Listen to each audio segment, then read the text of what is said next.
sick with the slang, sick and I'm destined for fame. Do for the fam, not for the gram. Stunting, you're destined for pain. I do not front, I do not scam. Put some respect on my name. Sick like Cobain, click and I bang. Y'all gon' remember the name. Y'all gon' remember the name. I'd like to welcome you back to the brand new podcast, Real Talk with Zuby.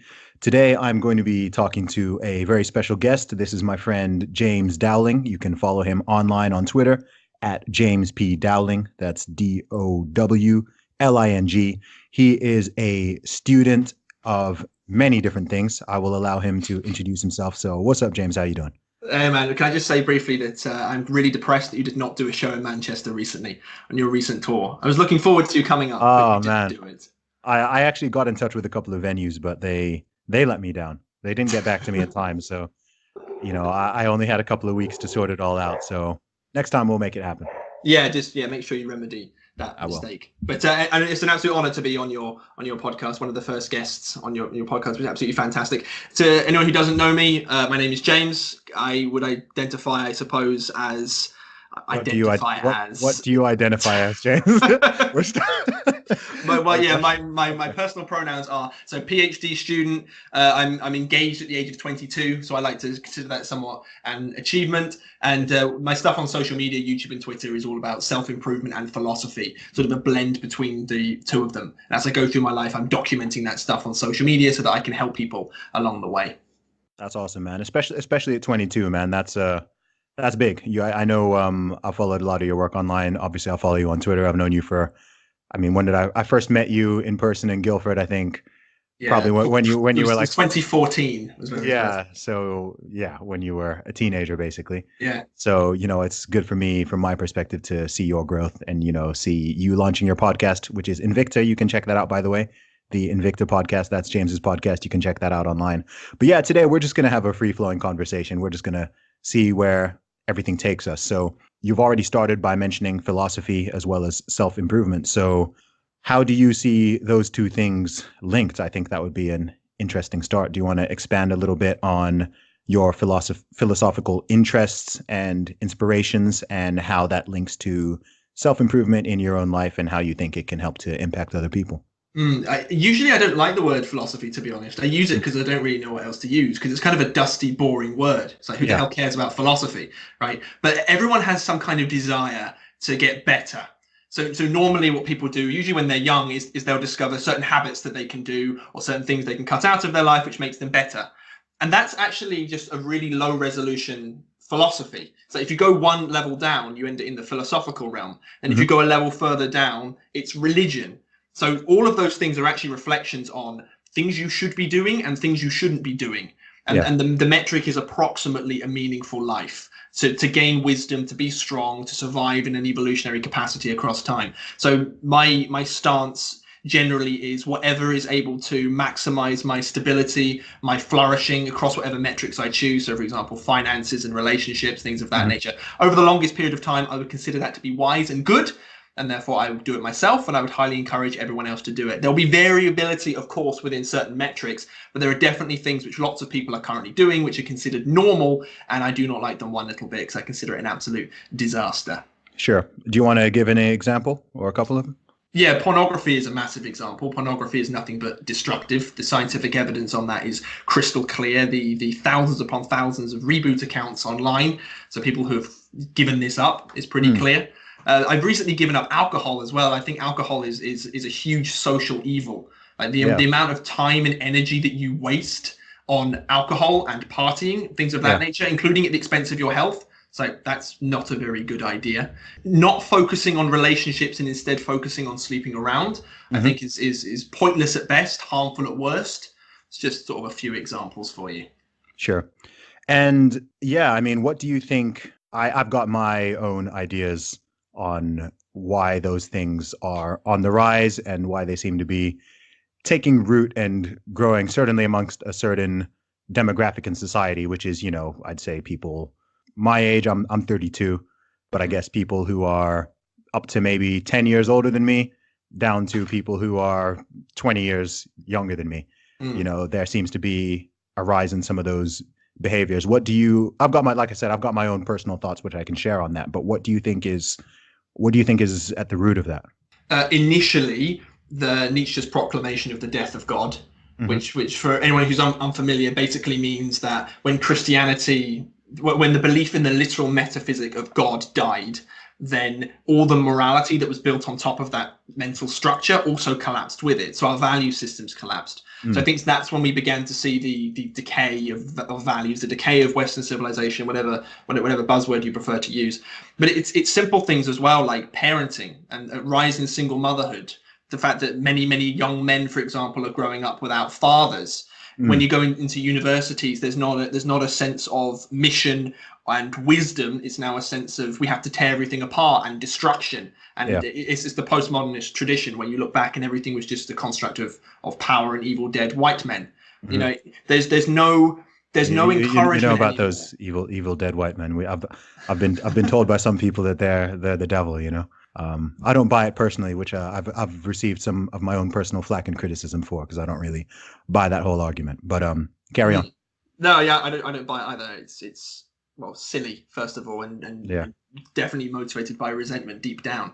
But there's no encouragement for people to have a sense of purpose in their lives, long-term purpose. It's like, how often are people encouraged to have a long-term relationship and have a family? Like encouraged actively to do that by people older than them. Like it doesn't happen. Well, I think it depends a lot on. See, I think with me it's interesting because with my own personal background, so I obviously am British, despite my accent not giving it away. So I was born in the UK. However, my family is originally from Nigeria. Both my parents are Nigerian, Igbo to be specific. And, you know, lots of my family going back is from Nigeria. And then I actually grew up in Saudi Arabia from the age of 1. So interestingly, I mean, I do have, I'd say, quite a wide perspective on these things because I've kind of grown up in 3 very different but quite strong cultures. So I'd say, you know, traditional British culture is certainly strong. Traditional Nigerian culture, Igbo culture is strong. And Saudi Arabia has its complete own type of culture. And having grown up across those different ones and been able to compare and contrast them, see things from those different angles, I think it's been it's an interesting subject for me, which is why I'm keen to delve into it a little bit more and talk about it a little bit more. I think there does seem to be a lot of appetite for these conversations. You know, I think if you look at certain figures who, you know, have become extremely influential, you know, I know both of us are big fans of Jordan Peterson, for example, and his message. I think it's interesting because in some ways, a lot of it is what you'd refer to as quite traditional common sense. To some people, he's come across as this big controversial figure or someone who says things that are somehow outlandish. Whereas a lot of it, I think that's a mess. I think that kind of shows how far we've gone or we've slipped in certain ways, because it's like there's very, you know, I've listened to at this stage tens, if not hundreds of hours of that guy talk. And it's like there's very little there that I find particularly contentious or controversial. You know, yeah, people will disagree with different ideas. And it's the same, you know, I mean, with a lot of the things that I talk about, a lot of the things I see you talking about, the aim isn't to provoke or to be controversial, certainly not to be offensive or obscene. I don't think, you know, that's anyone's motive here. But it seems odd sometimes that you can just say something that seems like quite an obvious truth or something that's existed for hundreds or thousands of years with good reason, and people suddenly want to burn it down or throw it out the window and replace it with I don't really know what. That's something that I you know, it's hit me a lot in the last couple of years, kind of, you know, as a teenager. When I was a teenager, when I was in my early 20s, I went through, you know, the different stages of questioning the purpose of a lot of traditions, shall we say. You know, even simple structures like marriage or, you know, like, yeah, you know, marriage, monogamy, the certain ways things are done in the society or in economics or whatever. And, you know, having that, just thinking about it in an intellectual way, I think that's, you know, just normal to think, oh, okay, what's the reason for that? Does it have to be like that? Oh, you know, when you're 18 years old, it's easy to go, whether you're a man or a woman or a boy or a girl, really. It's easy to think, oh, you know, what's the point of all this? Or, yeah, marriage is outdated. We don't need. And then I think as you get older, Obviously, you've clocked this at 22 or even earlier, which is fantastic. But as you get older, you start to better understand the purpose of these things and why is marriage it's a global institution. Yep. In all these disparate cultures that have come up differently and evolved differently, it's pretty much the standard, and it has been for millennia, as far as I'm aware. And you realize, I guess, a little bit of the arrogance of thinking, oh, you know what, maybe I know better than everybody else and everybody who came before me.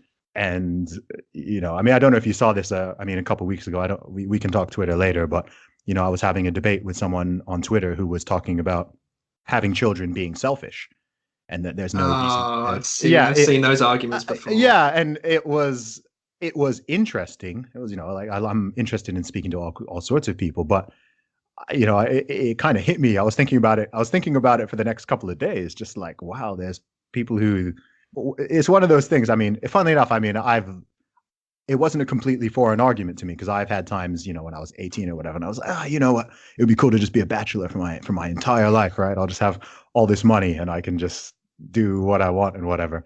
And then again, as I've gotten older, it's been like, that the appeal has the appeal has weakened, and it's kind of like, yeah. And you're thinking about all the people who came before you, and it's like all of us are the result of an unbroken chain of reproduction and ancestry. Yeah, the antinatalist types are really, really interesting. It's like a reflection of a deeper type of nihilism.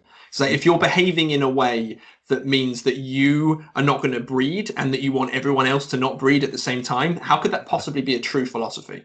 By definition, it's anti-evolution. I don't get it. Yeah, it's odd. It's like you don't even need to take a religious perspective on that one. It's just like, even if you're the most pure atheistic, scientific, rational thinker who's completely based in evolution and science and biology, you'd still realize, okay, like, even if the point of this whole thing is to pass on your genes and that's all, then essentially, if you don't even do that, of course, stuff's down to individual choices, and saying anybody has to do anything.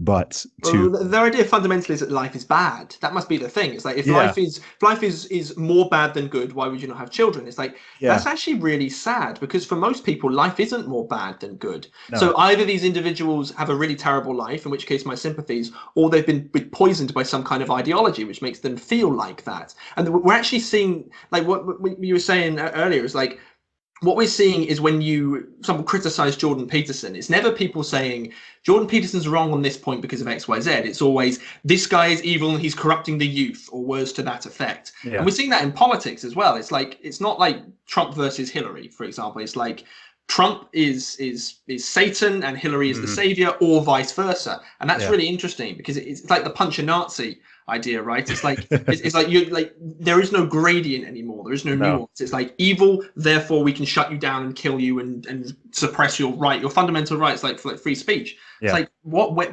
this weird ideology that's seeping into everything. I think it's the same thing in politics. It's the same thing with these antinatalist types. It's very, very alarming. Yeah, it's bizarre. It's really dark as well, because what's the best way to put it? It's not hard to extrapolate that and see how someone can go down an extremely dark hole. Because you said that it's people thinking that life is bad. It's not even just that. It's that human life specifically is bad. Because a lot of those people tend to be I've also noticed this, they tend to be very pro animal rights and animal welfare, which is fine. Lots of them will be vegetarians or vegans, and which is fine, right? Like I can completely understand that from a compassion perspective. I was a vegetarian myself for 7 years, so that's not like a foreign concept to me in the slightest. But it seems bizarre, this juxtaposition between loving animals and loving non-human life and wanting to save and protect that, but then wanting, having a disdain for your fellow human beings and perhaps for yourself, and thinking, oh, you know what, maybe it would be better if there were far less of us or none of us. And in a completely logical environment, if you take a full 100% environmentalist approach, I can understand the argument that, you know what, the earth and its resources would be better off without human beings. It's like, I think it catches people because it's right in a way, right? It's correct in a way. There would be less pollution, there would be less deforestation, you wouldn't have plastic in oceans and all that. But it's like you said, it's so nihilistic. It's just like, well, it's half correct, right? It's like you're really going to turn to a newborn baby and say like, you don't have a right to exist because you're damaging the planet.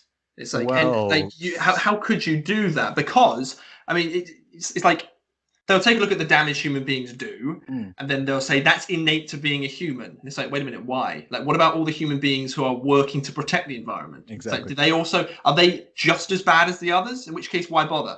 And in which case, if human life's so bad, why don't you kill yourself? Yeah. You're not going to do that because you don't believe it to that extent.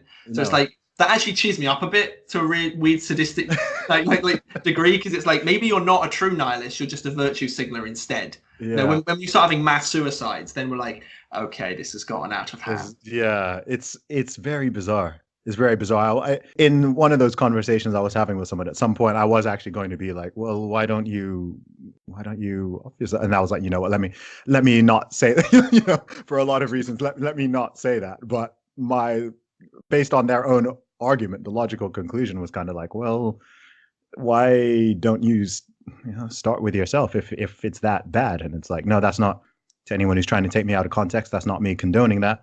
But it's like, it's just expressing the absurdity of the argument. It just doesn't make sense. And yeah, I mean, I think we both believe there's a lot of value in religious belief, but again, you don't need to make a religious argument for that. You can just base it in evolution and survival and the good that humans do. I think, one thing I've really noticed is, I think a lot of the way individuals view the world is, I think you've got a lot of people, I do think the vast majority of people believe that human beings' capacity for good is, and tendency to do good generally outweighs the bad and the evil. Right. I think anybody who's really thought about it and is well educated and is honest understands we've got capacity for great good and great evil within each individual. Some people, the balance might be different for different people, but I think anyone who's honest is aware of that and recognizes it. But I think you've got fortunately, I think it's a minority of people, but I think you do have a substantial amount of people in the modern day, and perhaps always, who do think that the bad that people do outweighs the good, and therefore, logically, the less people, the better. And yeah, and that's just, I think that's the source of a lot of, some of the worst stuff that's ever happened, and the worst stuff that does happen, whether you're talking about school shooters, whether you're talking about, individual suicides, whether you're talking about complete genocides. I think it all stems from that idea of, okay, the less people, period, or the less of a certain kind of people, the better. And I think as soon as someone starts thinking like that, I think it's the first couple steps of potentially a very dark path. And so as soon as people start talking like that, it does raise some alarm bells for me, like, whoa, like you might not want to go too far down that rabbit hole, because if you accept certain premises, the logical conclusions are not good. Usually that seems to scare people off, thankfully, because it's an encounter with the Jungian shadow, and the shadow is so terrifying. When I try and do shadow work myself, so basically to try and examine the absolute catastrophes and bad behavior that you're capable of doing. Because one of the fundamental points of this is like to understand that you're capable of great evil. It's not something you outsource to Hitler, for example. It's like you're also able to do that. But it is so terrifying. Like, imagine the worst possible act you could ever do. I'm not obviously going to say it on air, but it's like, imagine that you're capable of it. God damn. So normally that scares people off, but sometimes it doesn't. And sometimes under the right social conditions, it seems to be that people, like, they fall into it, but that's like the wrong way of thinking about it. I think it's like it consumes you, because the shadow is actually its own autonomous entity. It actually has its own life. So like Zuby isn't actually Zuby. Zuby's like Zuby the ego, and then the shadow is like a separate thing that can talk to you. And it's like, that's terrifying. So you've got like an evil little person in your head talking to you. So if you want to go hang out with the evil and don't deal with it properly and shut it down, Yeah. then it's like you will start doing terrible things. Yeah. And it's not the right way to go forward. Thankfully, most people are moral individuals. Whether that's, we can thank the wisps of Christianity for that in the West, or whether or not, or maybe moral societies are more likely to form because that's how you do better. Like cooperation is better than stepping all over each other. But thankfully, most people seem to be okay, even for even media sensationalism attacking the right, for example, or even the alternative media attacking the left. I think a lot of it is still sensational. So I think we're okay for now. Yeah. I think the danger zone seems to be when, how would you put it? I guess when a certain number of when a tipping point is potentially reached. I mean, I'm not a historical expert, but I try to know a little bit. I try to know a decent amount about most things, or anything that's important, as much as I can. And if you look back on lots of the tragedies of the 20th century, it's obviously human beings are social animals. If one person, as you've put it, if one person gets overtaken by the shadow or evil or the devil or Satan or whatever figure, however someone wants to think of it, then I mean, a single person that happening to can cause a lot of destruction in itself. But if it's entire society or a large chunk of society, I mean, we all know that people act differently when they're as individuals than they do when they're in groups. We see that all the time, whether you're at a music concert or you're at a football match or a rugby match or any kind of sports, anything with a big crowd, that people behave differently because there's diminished responsibility. People, I don't know, get caught up in the groupthink or the hive mind or whatever it is. I'm not a psychologist. I'm sure a psychologist could explain it all better to me, but it's one of those phenomena that we know happens. So I think you've had times, whether you're talking about, Stalinist Russia, Nazi Germany, even more recently, I mean, some of the stuff in South Africa, both now and during apartheid, or, the stuff that happened, the Rwandan genocide, when people literally started killing their neighbors, essentially, not even people from a different country. This is people who were literally like living next door to each, it's like something just came over people and possessed them. It's a bit, I mean, it's the oldest story in the book, literally, where if someone does something bad, and it's a lot easier to feel absolved of the responsibility if someone else also did something bad.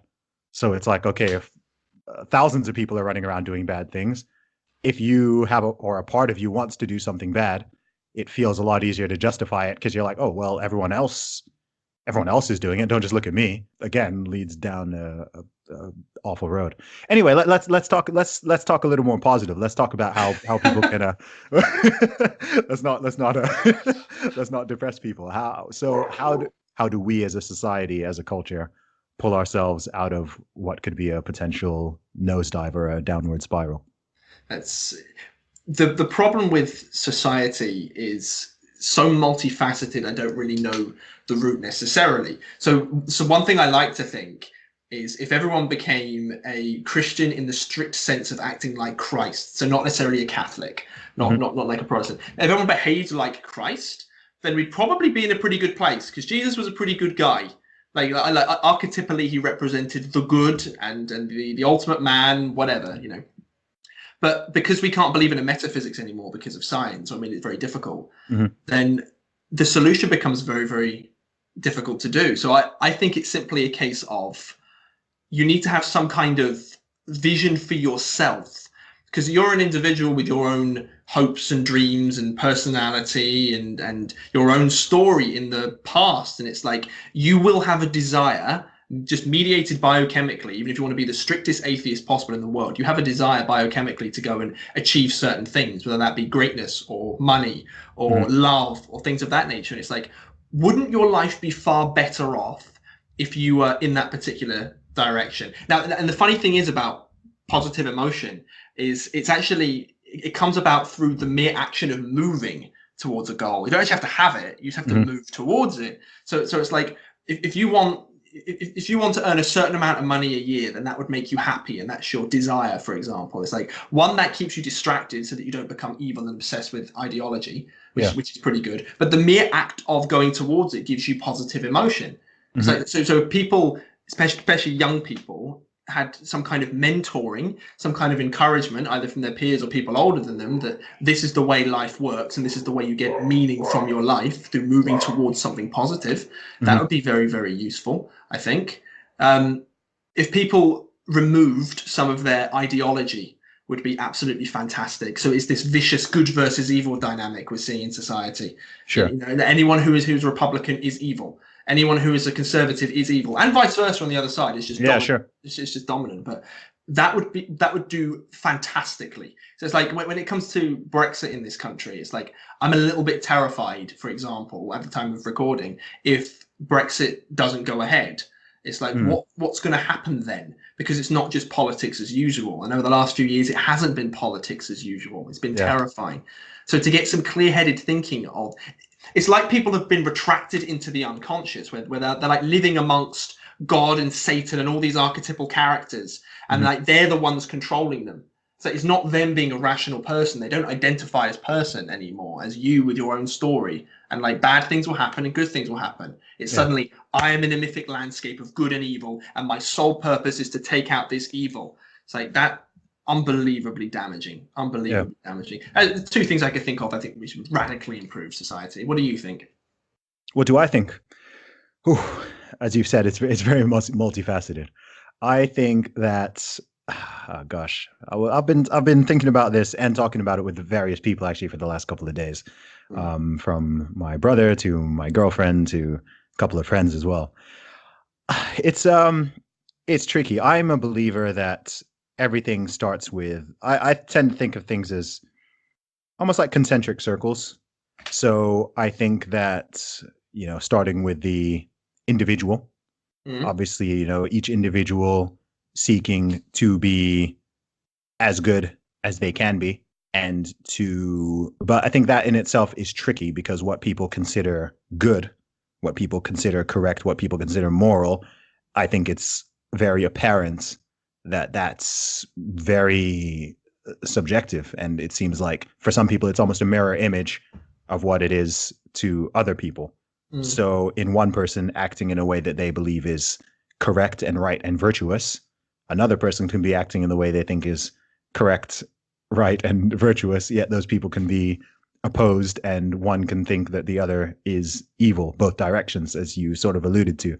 So that's pretty bizarre. I do think it comes down to the individual. Like you said, I think if people are focused on achieving their own goals, having goals to begin with, and setting their life on that course, then that's a wonderful start. I think also, see, labels are a funny thing, because labels can certainly be useful.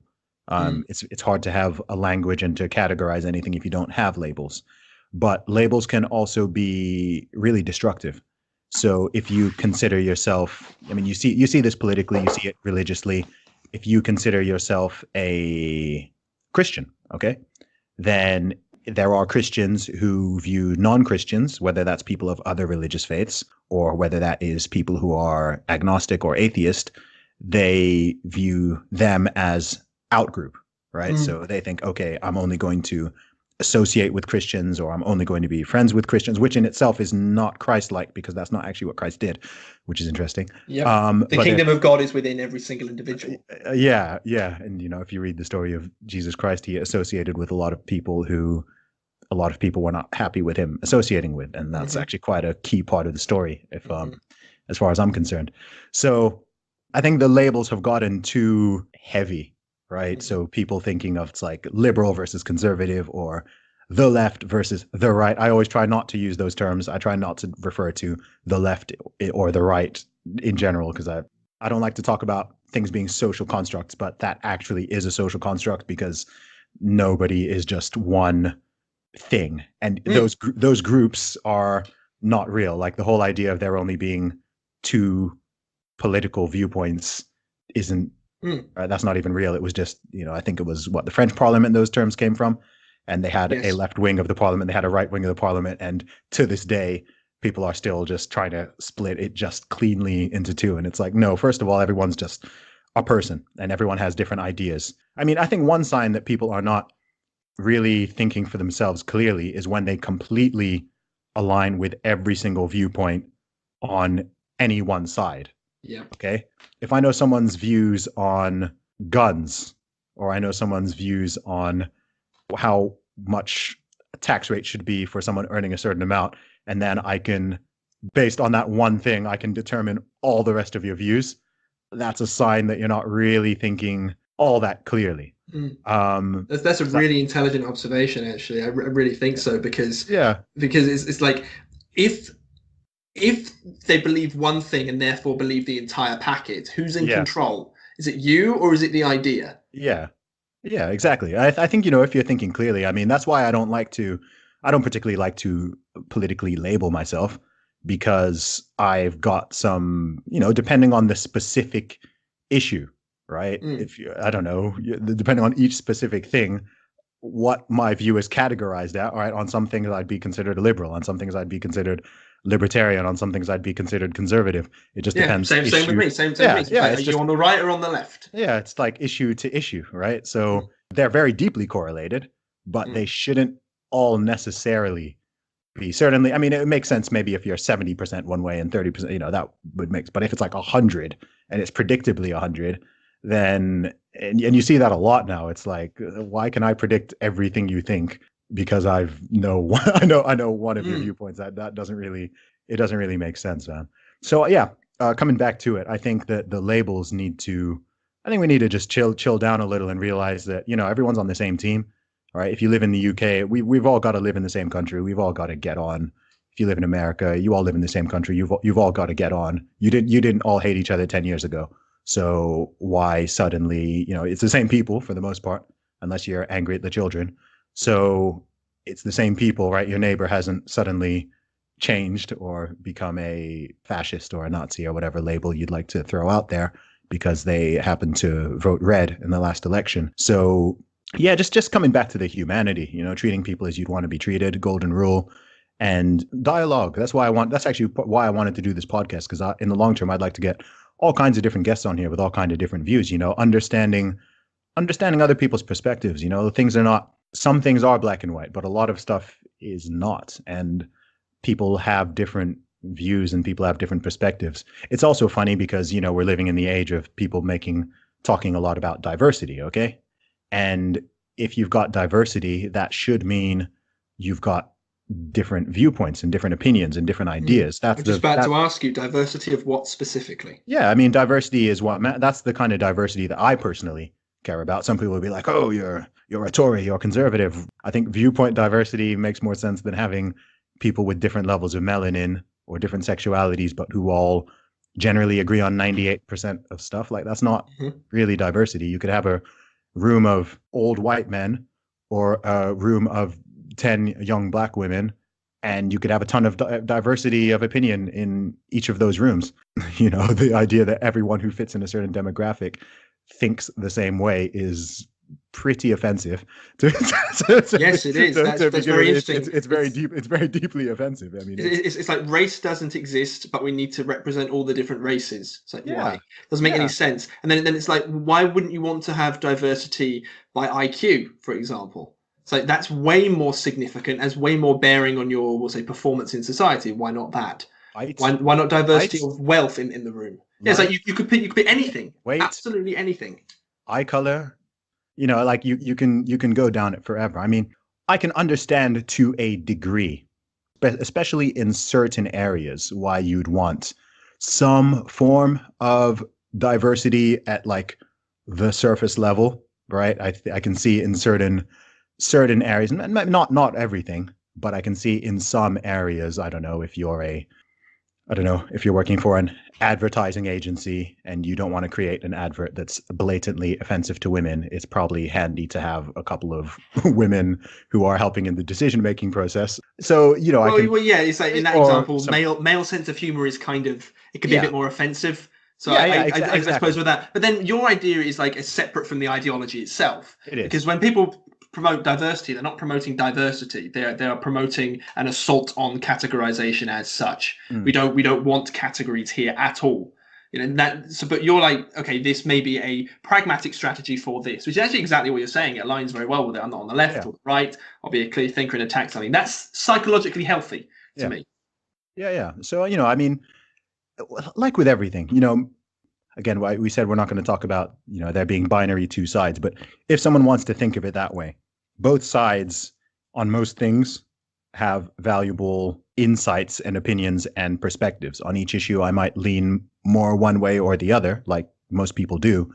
But the idea that one is just right and the other is wrong it's so juvenile and immature that I like some of the people who trot that out, I'm quite upset with, because I'm like, I thought you were smart. Like, how can you think it's as simple as this half is right, that half is wrong? It's like, if you think that tens of millions of people in your country are just idiots or worse because their view on something is different to yours, then I mean, that's actual bigotry. Again, this is why it's funny, because it all becomes very ironic, because it's like, well, if I believe that my thoughts and views and opinions on everything are correct and that's unchanging, and anyone who doesn't agree with me on everything therefore is wrong and is stupid, that's almost by definition bigotry. That's I'm not even.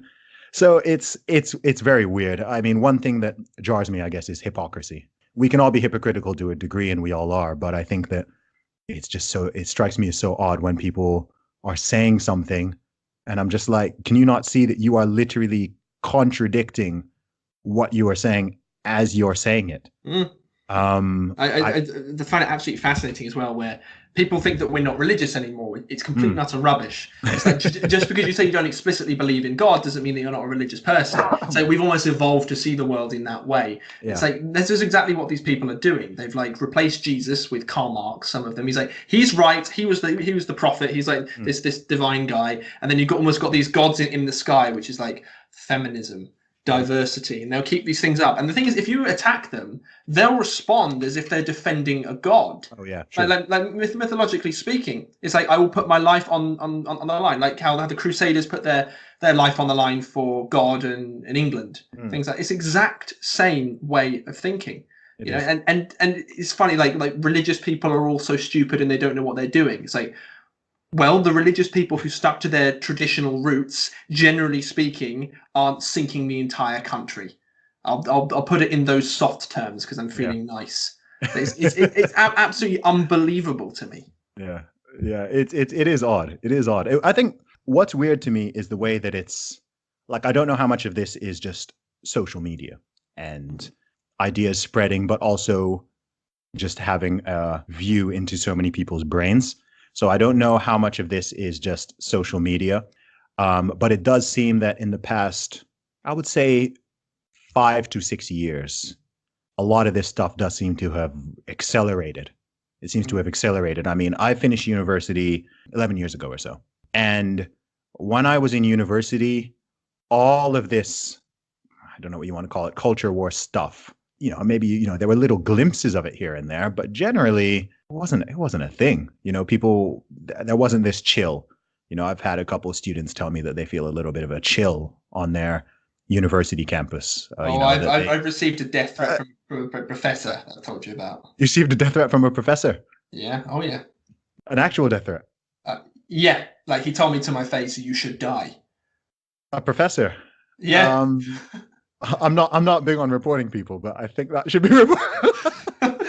I think that one's worthy. It's you did computer science, didn't you, at university? Yeah. So it might be clustered around some of the other subjects, because I work at university as a PhD student, and science is okay. We get the posters on the wall, the standard diversity stuff, but that's about it. But then when I was drinking with one of the professors and he had a few pints, and I mentioned that I voted for Brexit. Because God forbid I'm part of the 52% or something that voted Brexit. It's his face. It changed to, like, the best way I can describe it is it changed to the look of Satan on his face. like the happy smiley just went. Yeah. You could see just the depths of what he was capable of, and he was swearing at me. He told me I'd ruined his daughter's life. He said that it was a racist, bigoted Nazi, and that me and everyone else like me should be lined up against the wall and shot. Wow. Yeah. And my friend will say, who was the opposite to me politically, once that was over, he turned to me and was like, I'm on your side now. Like, not politically, but like, there's a more important thing to fight here. Wow. Like, wow. Yeah. I've had people say some harsh stuff to me, but that's I don't think anyone suggested that.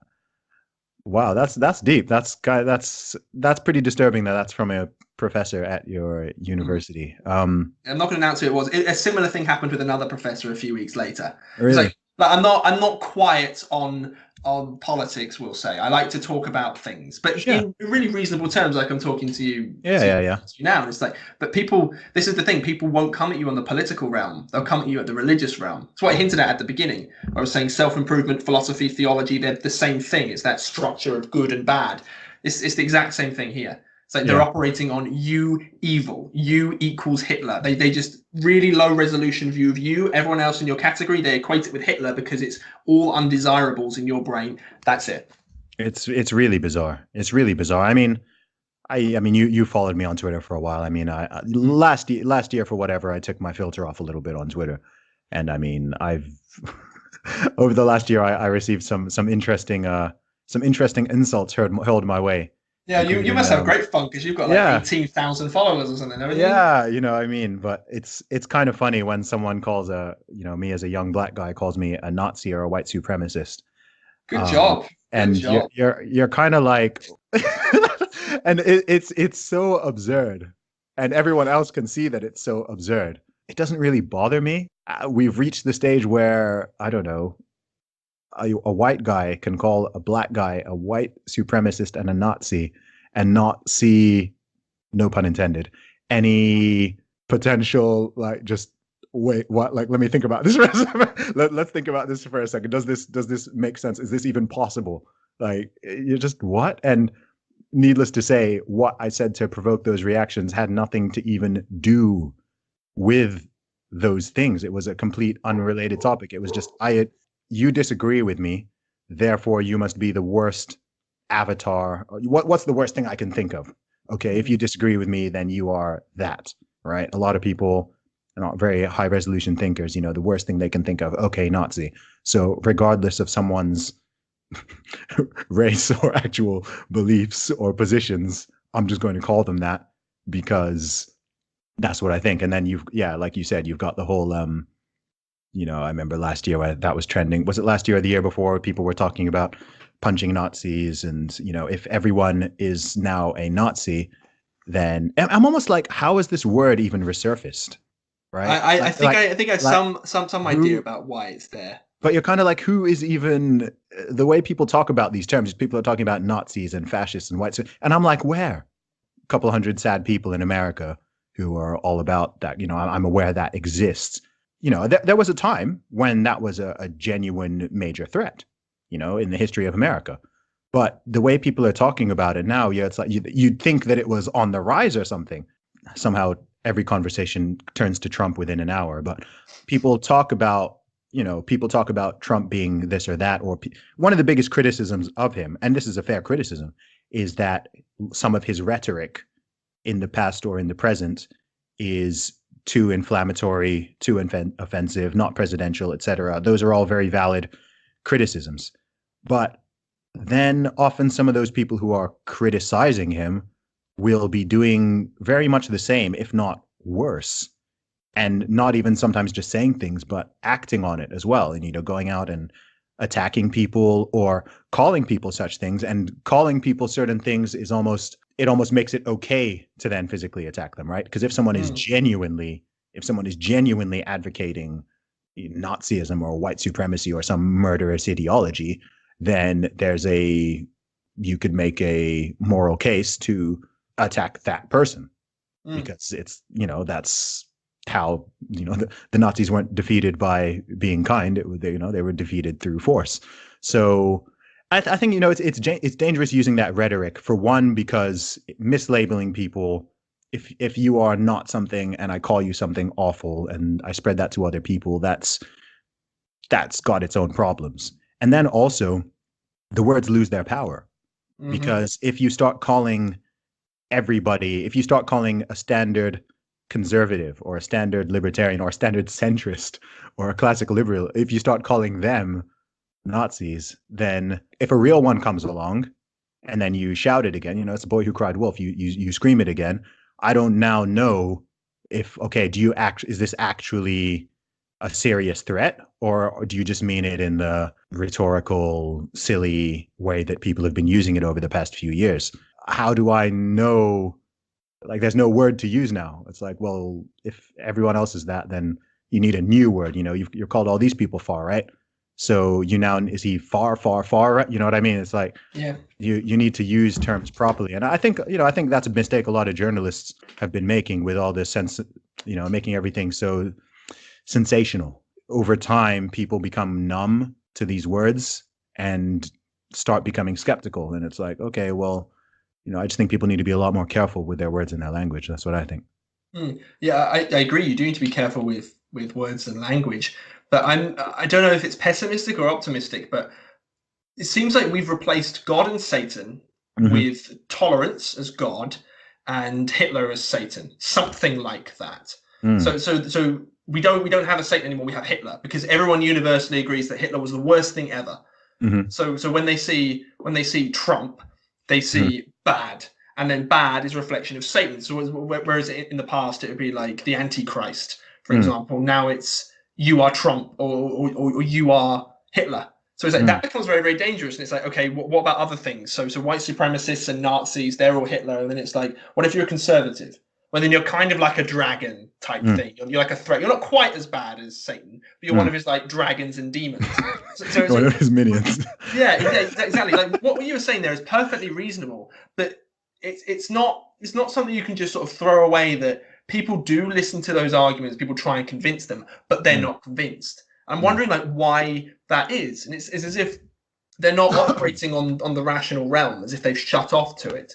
Yeah. It's like I sincerely think, just through reading Carl Jung, I sincerely think that the autonomous contents in our unconscious, the actual beings in there, which exist separately to you, and everyone has them. It's just part of the process of maturation and individuation to come to terms with them. I actually think they've, in like a collective sense, possessed certain people. And I don't mean like God's in the sky. I mean specific contents of the unconscious, the things that make you think religiously, because they can't think religiously anymore, will latch onto this because you can't get rid of that energy. Yeah. So it's like, what the hell is the solution to that? If I'm correct, this seems to roughly be what the Jordan Peterson view is. And then his solution is, well, we need to teach people to have meaning. And that seems to be working, right? But what we do know is that the current way that people are behaving is going to make Hitler way more likely to come back.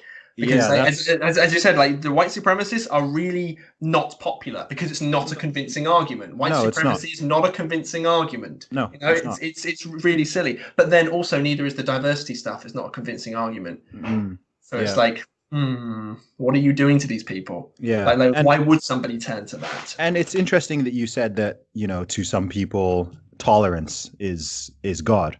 And I think it's interesting because there's certain words which it seems very apparent to me over the last few years that, again, they have different meanings to different people. So diversity is one of them.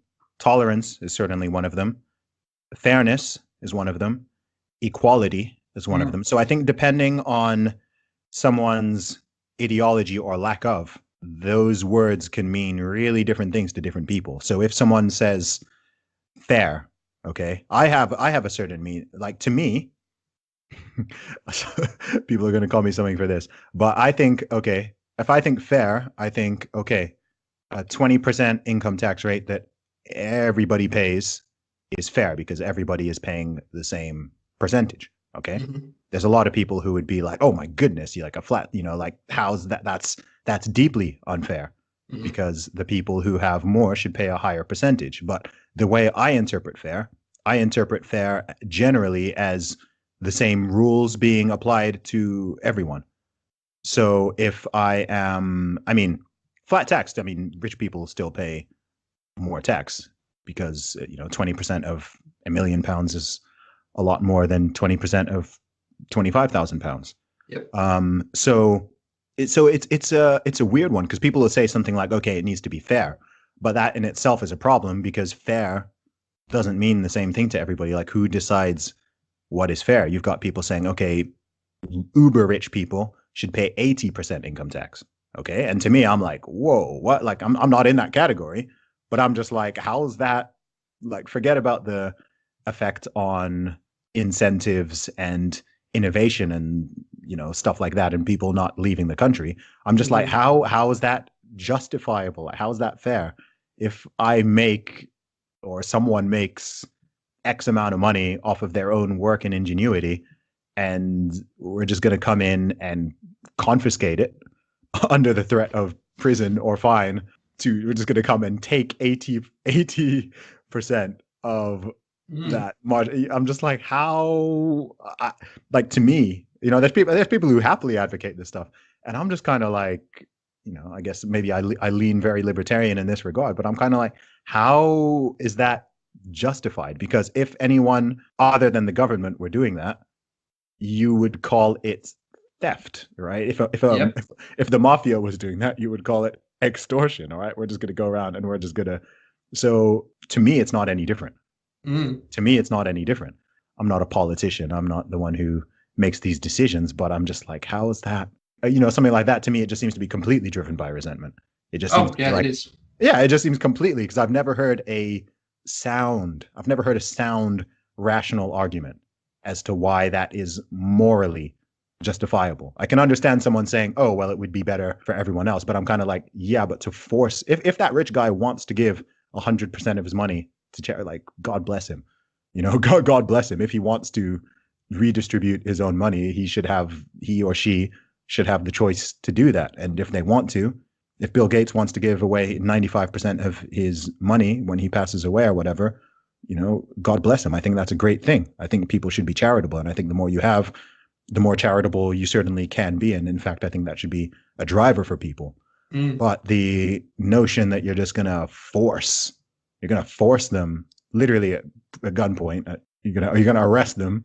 Otherwise, you're going to throw them in prison for wanting to. I'm just like, that's one that I'm quite hard line on, because I'm, you know, politically, I don't really shift on that one, because I'm just like, there's no moral. You can't morally justify this one to me. Well, I was going to say, depends what you mean by moral. It's like in our traditional sense, but it's like, if you can create, if morality is arbitrary, you can just create your own morals. It's like, well, why is it you using? It's not even force, but it's like, why is you having more money than that person not fair? You must have got there through privilege. It's like, it's not built on coherent arguments, but people still believe it. So then you've got to ask the question, why? So it's got some kind of energy charged into it. It's a resentful type of energy that also reflects that I'm a moral person and want to help people. But so the type of argument you were doing is way more standard. It's like, is force good or bad unnecessarily? It's like most people say that's bad. Why is it bad? Well, something along the lines of, a society cannot exist long term if people behave like that. So morality is like a strict social code. So if you can start defining it however you want, it doesn't work. We know what happens to those societies where the government forcibly takes money off people. It's never worked. Never worked ever. Not one single solitary instance. So what's the motivation for people believing in it? So that's a good question, a very good question. I think these people should try and answer it for themselves. Yeah, so maybe some of it is even empathy, because again, this is not like me defending. If I were like some multimillionaire, which hopefully I will be one day, but I'm not right now, it would be easy to say, oh, he's just saying what is in his personal favor. And it's like, no, I'm not Jeff Bezos. I'm not Bill Gates. I'm not some multi-billionaire. I'm not Mark Zuckerberg. But I recognize that those individuals they've created that money legally.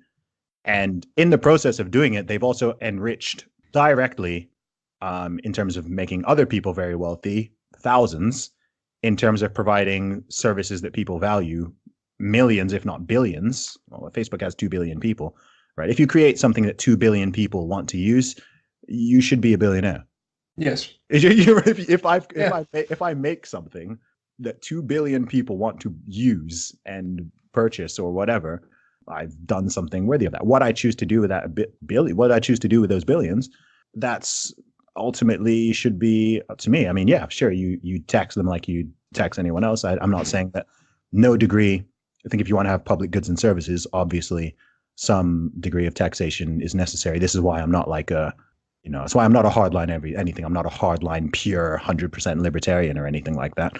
Libertarianism is kind of like a starting point for me on a lot of things. And then, you've got to cede some ground, because it's like, okay, well, yeah, you've got, you want to have some public goods and services, and that generally seems to work, right? It's not I think pure libertarianism is just as much of a utopian idea as, pure socialism. I don't think. Yeah, I agree. Libertarianism seems to rely on the idea that everyone has to be really wise for it to work. It's like, and that is almost like I'd consider myself conservative because it's a cheap way of saying most of my stuff aligns with that.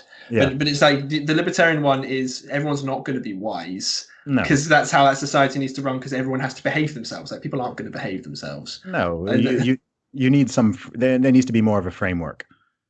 And you've got certain things. I mean, you've got military roads. You've got certain public goods that, yes, a private company can do a lot of things, but there's a lot of reasons why you don't want absolutely everything necessarily to be privatized, right? And I say that as someone who's very big on the free market and free market capitalism. So, but yeah, I mean, what's interesting, I think what lots of this boils down to is a lack of nuance. A lack of nuance, just lots of black and white thinking of just, okay, it's this or it's this, rather than recognizing that sometimes two things can be true at once, or five things can be true at once, or there could just be a problem and you've got different potential ways of solving it. And one person thinks that this is the best way, another person thinks that this is the best way. That doesn't necessarily mean that, assuming none of them are trying to harm or kill anybody, it doesn't mean that those ideas are evil, or that person is terrible and needs to be demonized or anything like that. So one thing I do want to touch on is a project that you are working on, which I saw you recently posted the first video on your YouTube channel, which is a lecture series that you're beginning on Dante's The Divine Comedy. I am going to be honest and say that I am completely clueless when it comes to Dante's work. I have not read any of it. I just know the name. So why don't you give me a little overview of the Divine Comedy, what it's about, and why it's meaningful to you? Because I am a complete rookie. Well, people, when they want to improve their lives, they'll jump to mentors, for example, and they might jump to books like The 7 Habits of Highly Successful People, How to Win Friends and Influence People. But as I said earlier, I think that's just the higher level of the deeper philosophy stuff. Dante's Inferno will sort your life out completely, specifically Inferno. So the Divine Comedy basically is Dante in like the year 1300. This was written between 1308 and 1320. It's him going down into hell, looking at every single circle of hell. So what he does is he will create a punishment, though creating is the wrong word for it, unconsciously crafting a punishment informed by traditional morality for each different type of sin, whatever you would consider to be a sin. So he's going through and seeing all the absolute horror around him, gets to the bottom of hell and sees Satan himself. He gets a bit scared about that. He doesn't like that very much. And he goes back up again and he climbs up Mount Purgatory. So like this actual mountain structure with all the people who aren't quite in heaven, but are kind of acting towards it. They didn't quite give up their addictions. And then they go up to heaven and they see all the people up there. Now, what's fascinating about this story is, one, it's in large part responsible for every single subsequent piece of literature and way of thinking afterwards. Therefore, it's responsible in large part for Western civilization. It's absolutely fascinating. Now, what I like to think about with this work is, and works like this in general, replace the religious stuff with psychological stuff. And it's like every single state of eternal being you see of somebody, like if say if they're like addicted to pornography is one of them, or addicted to sex would be one of them. That's your life right now, and that's what you're suffering from. So what happened, what those people were doomed to do was to spin around the room controlled by a wind for all eternity in great pain. And that's what people who are addicted to something do. That's their life. They're pulled from one side to the other. Oh, I've got to go have a drink, got to go do this, got to go do this. So he's actually reflecting, you are currently in hell, metaphorically speaking, because of this, and this is the precise nature of your personal hell. Okay. It's like reflecting it in artistic, metaphorical language, especially if I think taught correctly, which I really hope I do a good job with, should hit your imagination hard enough, which normal rational arguments don't, that it will help you sort your life out. Okay. So in terms of practical steps, if someone listening to this right now is struggling with any of these addictions or anything else, whether it be video games or substances or anything like that, what would you, I don't know if you feel you're qualified to say this, but what would you what would you recommend to them? Do you have any words of inspiration for them or any practical steps you feel they can take? Maybe anything you've done in your own life that has helped to get you over any of those you've had in the past or to insulate you and protect you from them? Yeah, I've gotten over a few big addictions, I'd say, over the last few years that were tearing me to pieces. Like alcohol was one of them, for example. Now, I'm not a psychologist, and psychologists tend to be more compassionate. But my approach to that would be, you are an animal, so you have to have compassion with yourself. It's like, you didn't get yourself addicted necessarily. The natural structure of your brain gave you the proclivity to want to keep engaging in this. Like, you made a stupid mistake to begin, but now you're suffering because of that one mistake. You know, it's like, life is hard. You've got to have compassion with yourself. But the first thing, like what I noticed with me, is you actually have to want to quit. It's like when I was smoking, for example, it was like, I didn't really want to quit.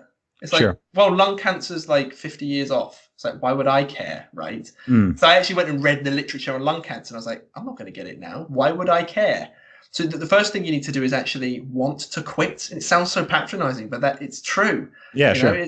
And then you have to, this is what worked for me, create some kind of hell for yourself. It's like, what's going to happen now if I don't, if I don't get rid of this? Like, what will my life look like? Okay. And that should give you sufficient motivation to move forward. And then also crutches and support groups. It's like with cigarettes, I only quit them fairly recently. Okay. It's like I went onto a vape and that helped. It's like, no shame there. You know, it's like, if you're an alcoholic, go to AA, get other people to help you. Yeah, of course. Like, want to quit and then have the compassion to be humble, like look after yourself, get other people to help you, use crutches, like, because the consequences of not doing so, if you create hell for yourself, you know, are pretty bad. Yeah. And so, so if people think about that and they have a very clear idea of what that hell looks like, then they'll naturally, emotionally be driven to avoid it. It's like, it's a good start. That's the best possible start. It won't get you all the way. It's like, what you need initially, if you're suffering with something, is just get that start going. Awesome. My plan for this podcast was for it to run for roughly an hour, and I think we're about at that mark. So is there anything before we go that you want to particularly say? I will tell the listeners to follow you at James P Dowling on Twitter, and what else are you on? So I'm also on YouTube, which is youtube.com/James P Dowling. Okay. Those are the two main things that you can follow me on, and you should get sufficient updates on all of the cool stuff that I'm doing, because it's ramping up in 2019, and it's looking very, very exciting. And I look forward to seeing it, man. And we'll definitely talk again, bro. Absolutely, man. I really enjoyed this, and the time flew by, can I say? Awesome, man. Yeah, no doubt. We'll talk soon, man. Have a good one. Sweet. You too, brother. Bye-bye.